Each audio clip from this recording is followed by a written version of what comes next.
hampir seluruh orang yang ingin jadi pemimpin, jadi ketua itu pasti dia mencari pengalaman pertama, melatih public speaking, lalu bagaimana mencari relasi, menambah teman, memperluas pergaulan, dan yang paling utamanya adalah bagaimana skill dia terasah untuk mengatur tidak hanya diri dia sendiri. Di saat kita lihat orang yang emang bunyi bel pulang sekolah, pulang begitu aja ya kayak ada yang kurang aja rasanya. Jadi rasanya kita tuh harus rasanya punya organisasi, punya jiwa-jiwa sosial juga, karena mau nggak mau kita akan bertemu dengan yang namanya relasi.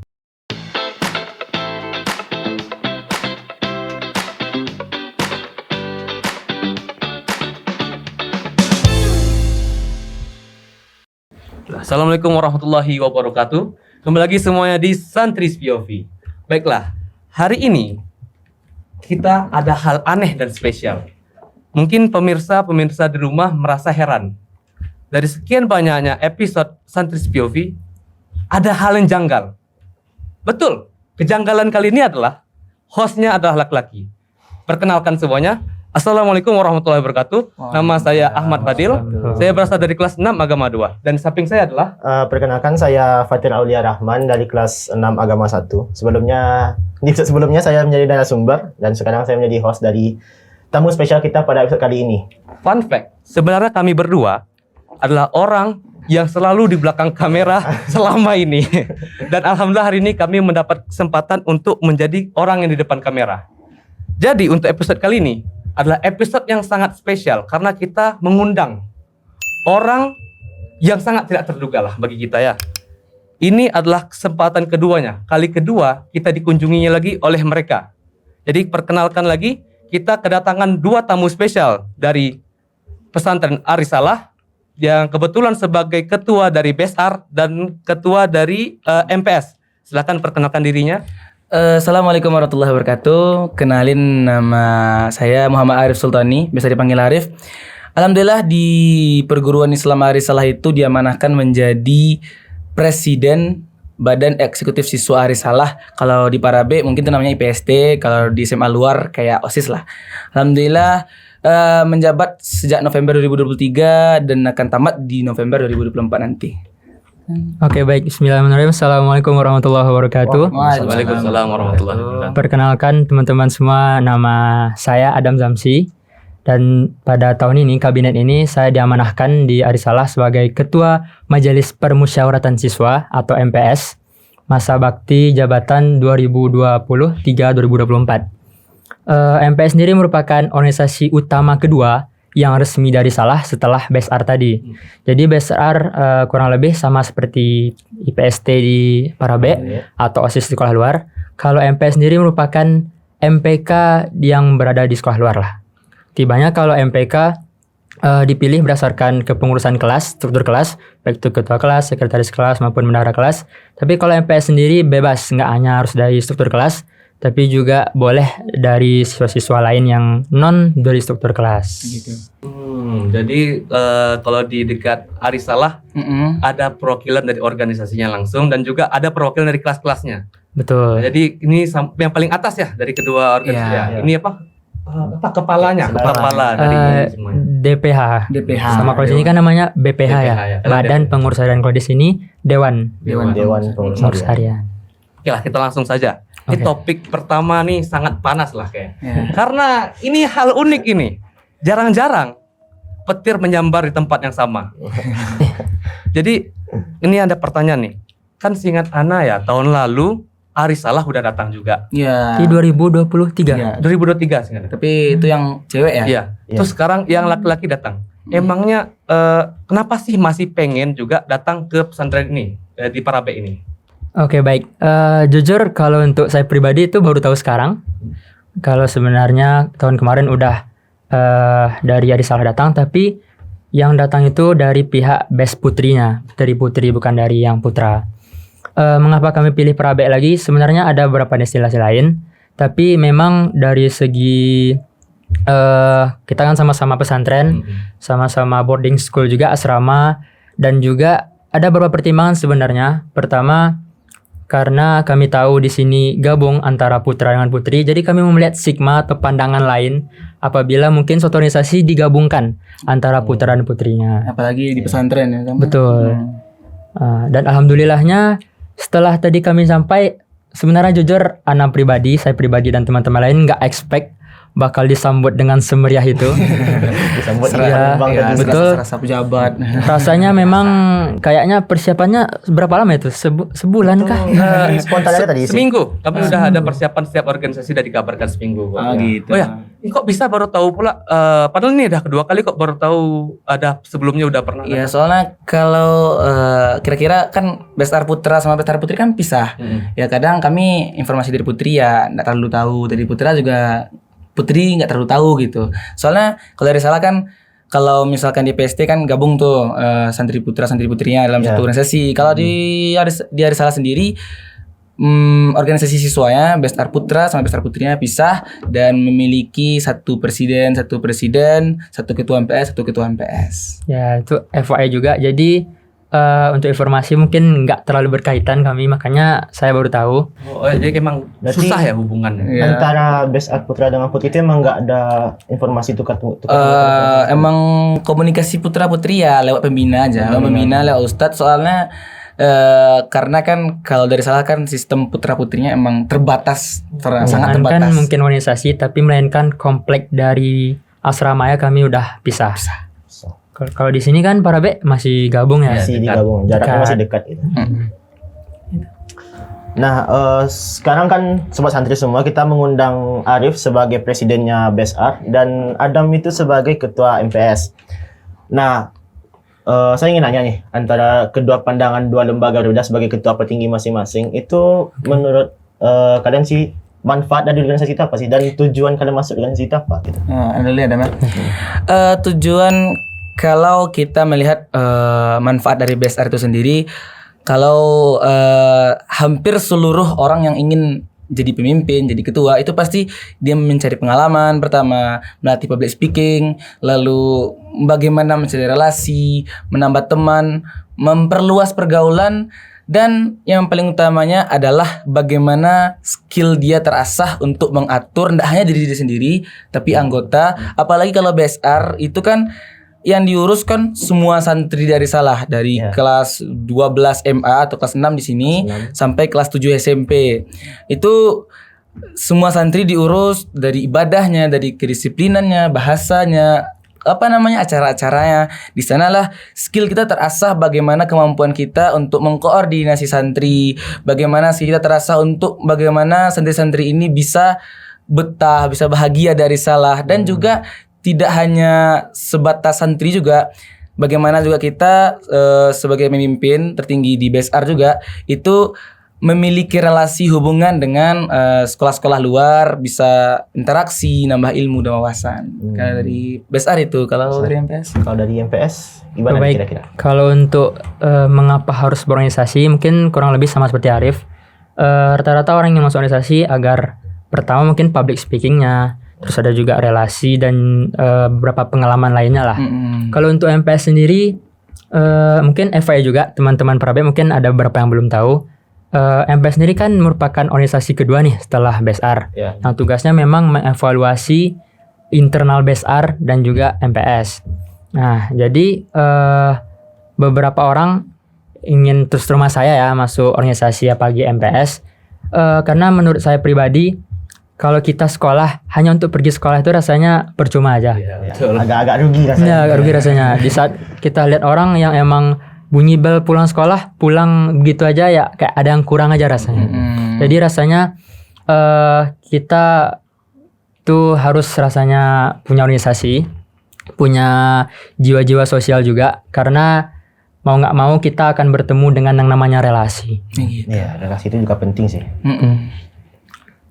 Kemudian kalau kita ikut organisasi itu kan pasti pulang sekolahnya kita sibuk juga, ada Betul. bantu-bantu guru lah kerja. Betul. Kadang-kadang sampai malam. Ya. Ya. Terus gimana sih cara kalian tuh bisa membagi waktu untuk belajar, untuk organisasi supaya nggak kacau lah? Karena cenderung banyak nih, apalagi orang tua bilang kalau waktu kuliah jangan ikut organisasi gitu. Nah, gimana tuh? Kita kan sebagai orang yang berorganisasi harus tahu itu apa itu skala prioritas. Betul. Bagaimana kita memprioritaskan antara akademik, antara organisasi, belajar. Kalau dari salah juga, dari salah Ada itu juga ada tambahan tahfiz. tambahan ya tahfiz.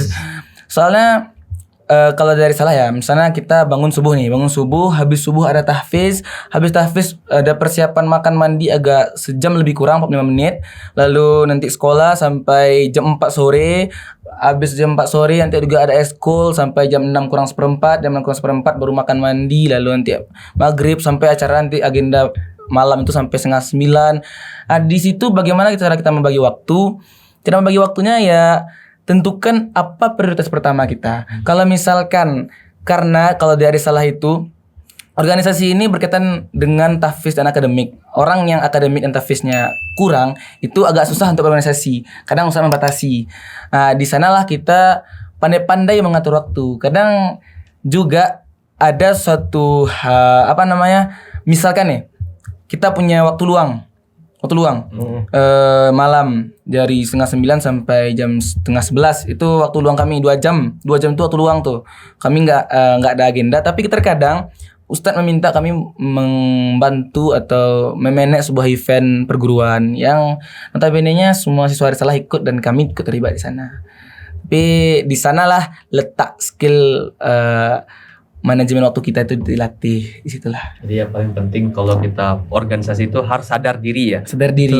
Bisa manage waktu. Mana yang prioritas, mana yang enggak gitu. Poin paling penting itu adalah Manage waktu. manage waktu. Karena waktu kita banyak sebenarnya. Sebenarnya ya. Tapi kadang-kadang ya nggak sadar diri aja gitu. Jadi ya asik sendiri sama organisasi, sama belajar. Jadi kita nggak tahu mana yang harus lebih penting, mana nih. Jadi ini saran nih untuk orang-orang di rumah, adik-adik yang nonton di YouTube, kita harus sadar diri. Cuman kan di antara mungkin teman-teman yang di rumah juga bisa paham antara kita nih misalnya pengen ikut organisasi gitu kan.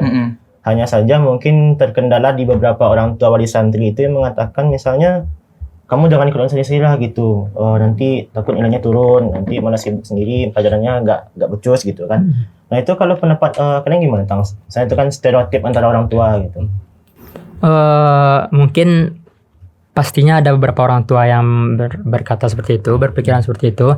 Tapi mungkin bagi saya pribadi, mending lebih baik kita disibukkan dengan hal-hal bermanfaat, seperti contohnya mungkin organisasi segala macam, daripada kita lebih banyak melakukan hal-hal yang bisa dibilang banyak mudaratnya daripada manfaatnya. Ya, stereotip nilai menurun tuh kunci utamanya adalah bagaimana kita menumbuhkan kepercayaan dari orang tua. Orang tua kita tampakkanlah kita nih walaupun organisasi, walaupun eskul, walaupun ini, walaupun itu, tapi kita tetap konsisten untuk belajar. Enggak hanya organisasi semata kita kerjakan, tapi belajar juga sungguh-sungguh di kelas. Walaupun mungkin waktu kita termakan oleh waktu organisasi, kita maksimalkanlah waktu kita di kelas untuk belajar. Seperti kata Arif tadi, ada namanya prioritas dan ada juga namanya tanggung jawab. Jadi kita harus pandai milih-milih nih antara prioritas dan tanggung jawab. Nah, jadi buat teman-teman nih di rumah yang pengen ikut organisasi, cuman kadang-kadang ya kita beberapa punya orang tua yang punya stereotip sendiri. Jadi kuncinya itu ya yakinin orang tua teman-teman buat bahwasanya teman-teman bisa memanage waktu dengan sangat baik gitu. Jadi bisa menyeimbangkan antara belajar dengan organisasi. Ada nggak sih tips mungkin kita langkah-langkah jitu gitu untuk meyakinkan orang tua kita untuk bagusnya kita untuk ikut organisasi gitu? Ada nggak mungkin tips, kan kalian nih udah top lah di sekolah, masih ada pernah mendapati kondisi kayak gitu? Pastinya sih kalau saya pribadi intinya membuktikan sih ke orang tua. Misalnya kan kalau kita hanya mungkin ngomong aja tanpa ada hasil, orang tua akan percaya. Tentunya harus tahu yang mana namanya keadaan mendesak dan penting. Dia ada beberapa tuh, mungkin ada keadaan yang mendesak tapi nggak penting, ada yang penting nggak mendesak, sama ada yang penting dan mendesak juga. Itu yang harus pertama kita lakukan dulu gitu. Mungkin dari organisasi tahfiz dan sekolah, kira-kira apa sih yang emang pertama kali kita lakukan? Kalau emang waktunya belajar ya belajar gitu loh. Kalau besok UH, jangan pula karena organisasi kita terlalai untuk besok belajar gitu loh. Oh ya, hari ini apa? Kegiatannya suritur kan hari ini ya. Betul. Dari pagi kita udah datang dari jam 9 sampai sekarang udah sore. Udah sore ya. Emangnya ada nggak? Pasti harusnya ada lah ya. Apa yang mungkin yang bisa dibawa nanti ke pesantren kalian ketika dari kunjungan hari ini? Yang pertama mungkin tujuan utamanya kan kita menjalin silaturahmi. Betul. Mungkin yang kemarin kan Besar Putri tuh udah kejalin. Sekarang Besar Putra menjalin antara IPST dengan Besar Putra dari Salah. Itu yang pertama. Yang kedua, tadi kan juga tuh ada majalah di apa namanya di IPST itu Al-Bayan. Nah, juga sering-sering juga dengan Amazing. Amazing itu FYI Amazing itu majalah Hari Salah yang udah diterbitkan sejak angkatan ke-6. Angkatan ke-6 tuh sekitar 2014-2015 sampai sekarang itu udah edisi yang ke-13. Insyaallah hari ke-13 nanti terbit di bulan Oktober. Kami lagi rancang. Lalu kami juga melihat program-program dari PST, apa yang bisa diambil, apa yang bisa dibawa ke Hari Salah. Kayak misalkan bagaimana kedisiplinan dari ibadah.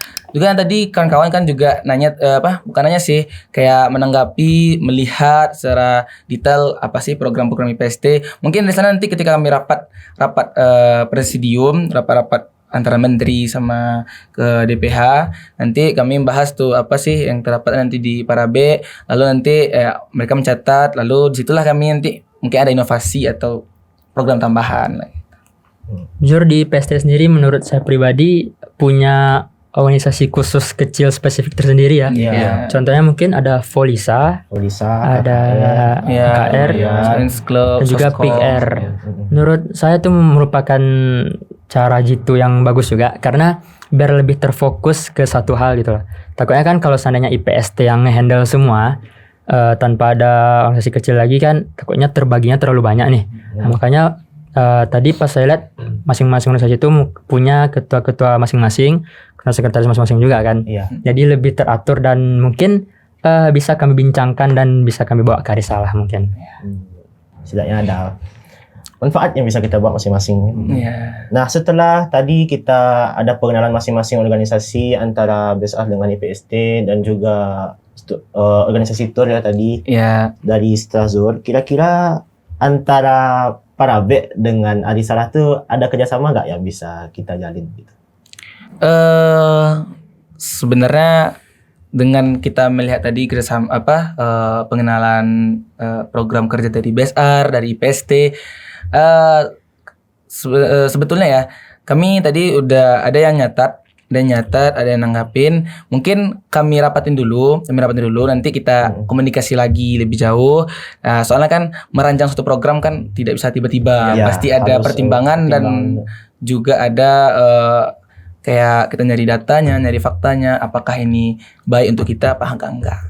Mungkin bisa ya nanti untuk adik-adik kita di IPST 57 kali IPST ya. selanjutnya, IPST generasi 57 selanjutnya. mungkin bisa lebih banyak menjalin kerjasama dengan BSR. Ya, tadi kan juga ada tuh yang dari angkatan di bawah kami juga ikut tadi tuh yang biar mereka bisa belajar juga untuk iya. kabinet terusnya. Ya, kami dengar di pesantren Hari Salah ya. Di sana tuh sering melakukan kegiatan bahasa hari Senin, Rabu, Jumat, Sabtu. Jumat, Sabtu. Betul. Emangnya bagaimana sih cara kalian supaya bisa mengkonsistenkan kehidupan berbahasa sehari-hari di sana? Kok bisa sih aktif banget gitu? Pertama kan mungkin Hari Salah dulu waktu COVID tuh sempat agak terhenti mungkin karena beberapa kendala. Lalu beberapa BSR sebelumnya udah mulai melakukan tahap pengembangan lagi, dan di kami memiliki beberapa program kerja itu dari urusan bahasa, Kementerian Urusan Bahasa. Awalnya kami memberikan kewajiban berbahasa itu hari Jumat ya. Hari Jumat dan itu aja. full dari Full. jam 7 pagi sampai maghrib. Ya, karena tampaknya ini udah mulai meningkat nih. Kami cobalah Senin, Rabu, Sabtu, tapi Senin sama Rabu ini sampai asar aja, azan asar habis. Lalu Sabtu sampai zuhur. Kami tahap-tahap terus, dan setiap Senin, Rabu juga ba'da asar atau ba'da isya dari Kementerian Urusan Bahasa itu ada namanya mufradat yaumiyah atau vocabulary. Nanti kami ngasih 10 mufradat saja, 10 vocab saja. Nanti dihafal oleh siswa Hari Salah dan itu wajib disetorkan. Dan kalau misalkan dihitung dari masa awal jabatan sampai akhir jabatan itu kira-kira sekitar 1.200 vocab yang telah dihafal Hari Salah, siswa Hari Salah. Di sana nanti mungkin mereka bisa menggunain, bisa mengaplikasikannya dalam berbahasa sehari-hari. Artinya memang udah disiapkan memang banyak dalam berbahasa sehari-hari ya. Ya mungkin ya ada kan mungkin kadang-kadang lupa. Ceplosan pasti ada, tapi kan di sana lah tugas dari urusan bahasa itu nggak sekedar mengevaluasi siswa siapa yang nggak berbahasa, tapi di situ juga tugasnya mendidik dan membina siswa. Nah memang percuma banyak menghafal mufradat atau kosakata tapi nggak dipraktekkan gitu. Kalau pengaplikasiannya kurang juga susah gitu. Mantap juga sih sistemnya kayak gitu. Dan mengapa mungkin pada awalnya kami hanya buat 1 hari itu Jumat? Karena ada beberapa siswa yang merasa bahwa kalau tiap hari itu rasanya bosan. Pasti ada beberapa orang berpikir seperti itu.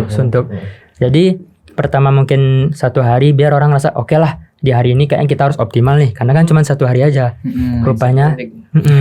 Rupanya pas dicoba 1 hari alhamdulillah siswa optimal dalam berbahasa. Jadi kami juga coba di hari lain mungkin dalam rentan frekuensinya yang lebih dikurangkan dari mungkin Senin dan Rabu tadi cuma sampai asar, hari Jumat itu yang full sampai maghrib, Sabtu yang sampai zuhur. Cukup sering lah kalau kita kan di sini hari bahasa itu ada Senin sama Selasa kan kita diwajibkan gitu. Itu sampai maghrib juga kalau boleh tahu. Target awalnya sih kalau untuk hari bahasa itu sampai malam. Sampai malam. Tapi lebih karena sekarang ini pengawasan yang lebih ketat itu di jam sekolah. Jadi ketika pulang sekolah udah boleh lepas. Karena kan di masyarakat nih anak-anak. Adik-adik ini kan langsung terjun ke masyarakat. Masa ngomong sama tukang batagor, "Please sir, can I buy 2,000 batagor?" Kan aneh juga gitu. Iya sih. Malah tukang batagor nggak ngerti. Iya. Bingung apa nih gitu ya kan. Betul. Nah tadi sempat di-mention juga kalau ada salah satu punya majalah namanya Amazing. Amazing. Dan di Parabek sendiri itu juga punya majalah namanya Al-Bayan. Nah kalau kita di Parabek kan itu punya organisasi seperti tadi ada organisasi sendiri yang memang fokus untuk menyusun majalah namanya Al-Bayan. Nah kalau di Adi Salah itu kan semuanya tergabung ke dalam BESAR ya. Nah itu penyusunan majalahnya kurang lebih sistemnya kayak gimana? Jadi di BESAR sendiri ada salah satu kementerian atau divisi namanya Kementerian Komunikasi dan Informasi, Kominfo. Jadi salah satu program kerja dari Kominfo yaitu Amazing. Amazing itu merupakan salah satu program kerja dari Kominfo tadi. Nah, Amazing sendiri diatur atau disusun oleh yang namanya tim redaksi. Di situ tuh ada beberapa struktur, ada ketua redaksi, ada sekretaris bendahara pastinya, ada namanya reporter juga. Reporter itu yang wawancara orang-orang. Terus ada juga namanya jurnalis, mungkin yang menulis materi yang ada di Amazing. Dan juga ada beberapa bidang lain lah jadi Amazing. Jadi kalau untuk membidangi Amazing itu ada namanya Kementerian Komunikasi dan Informasi. Amazing itu merupakan program kerja dari Kominfo. Nah, untuk di bawahnya lagi, biar lebih spesifik, Amazing sendiri dipegang oleh tim redaksi namanya, dia salah. Berarti yang mengawasi masih BESAR ya? Masih BESAR. Di sana untuk majalah ini emang nggak kayak di Parabek ya? Kita kan Parabek pecah organisasi lagi Ya, ya. kalau kami enggak, kami cuman punya satu tim redaksi dan itu enggak harus orang BESAR atau MPS yang anggotanya bebas. Yang emang berpotensi untuk menjadi reporter, jurnalis, desain layout ataupun marketingnya ya boleh aja gitu. Ini yang mau-mau atau yang punya skill? Yang kan terlihat orang yang punya skill, orang yang punya bakat itu kan bisa ditengok tuh mungkin dari ketua divisinya memilih siapa sih yang pandai ngomong, Ada pandai, tahap seleksinya juga. Ada tahap seleksinya juga, tapi itu tergantung dari ketua divisinya juga masing-masing. Baiklah, sekarang ini kita telah sampai di bagian yang paling Asik ya. paling asik atau mungkin paling yang selalu ditunggu-tunggu di setiap episode kita. Ya ini pertanyaan pasti wajib ada. Wajib ada. Apa tuh? Dari episode 1 sampai sekarang ini pertanyaan selalu ada nih. Menarik nih, Siapapun guestnya kita tanyakan nih. Oke. Sama-samanya atau sendiri nih? Sendiri aja lah. Sendiri ya? Oke. Pertanyaannya adalah nilai-nilai apa yang harus ada pada diri setiap santri? Nah, kan santri sekarang nih lagi zaman-zamannya apa ya? Zaman modern ini, media sosial ini banyak yang lah luntur ya. Mungkin ada beberapa nilai yang harus ada untuk membuat santri itu tetap ada. Apa itu kalau boleh tahu? Gini, kalau dari Salah kan kami punya namanya 10 karakter warga perguruan Islam Adi Salah. Disitulah karakter-karakter santri Adi Salah itu digambarkan. Yang paling dominan sih namanya rahmat bagi semesta. Itu yang ke-10 ya? Ya, Rahmatul alamin. Pokoknya nilai santri dari Salah itu bagaimana dia ketika keluar dari Salah, Juga berpengaruh untuk orang-orang sekitar ya dia. baik dia keluar ketika libur ataupun tamat, dia membawa manfaat bagi orang lain. Baik dia itu bisa jadi imam di masjid mungkin, jadi khutbah, atau mungkin dia ikut organisasi luar yang bersifat sosial dan memberikan manfaat dan pengaruh positif bagi orang lain. Itu salah satunya. Yang kedua, dari 10 itu juga ada namanya cinta tanah air. Nah, kan pesantren itu kan harus ditanamkan dalam santri itu, karena kemerdekaan kan nggak hanya orang-orang umum yang memerdekakan, paling banyak juga santri, apalagi di hari santri kan misalnya. Lalu di sanalah cinta tanah air itu ditanamkan pada santri, biar mereka nggak hanya berfokus pada agama-agama saja, tapi ketika ada nilai wawasan kebangsaan, nilai-nilai kemerdekaan, nilai kepahlawanan dalam bangsa Indonesia ini, mereka juga ditanamkan gitu. Itu yang patut ditanamkan pada nilai santri. Serta yang terakhir ialah kesungguhan dalam belajar dan kesungguhan dalam memegang prinsip santri. Apakah dia itu bagaimana bergaul dengan lawan jenis, bagaimana bergaul dengan orang sekitar, orang yang lebih tua, orang lebih muda. Disitulah. Apa tadi 10 apa? 10 karakter warga perguruan Islam. 10 karakter warga. Kalau di Parabek kita juga ada. Asas tawalib ya. Ya, apa? Tawalib. THAWALIB. Dia ada 8-an. 8. Ya. Takwa, himma, ahlul ilmi wal ibadah, wara, amanah, Lain.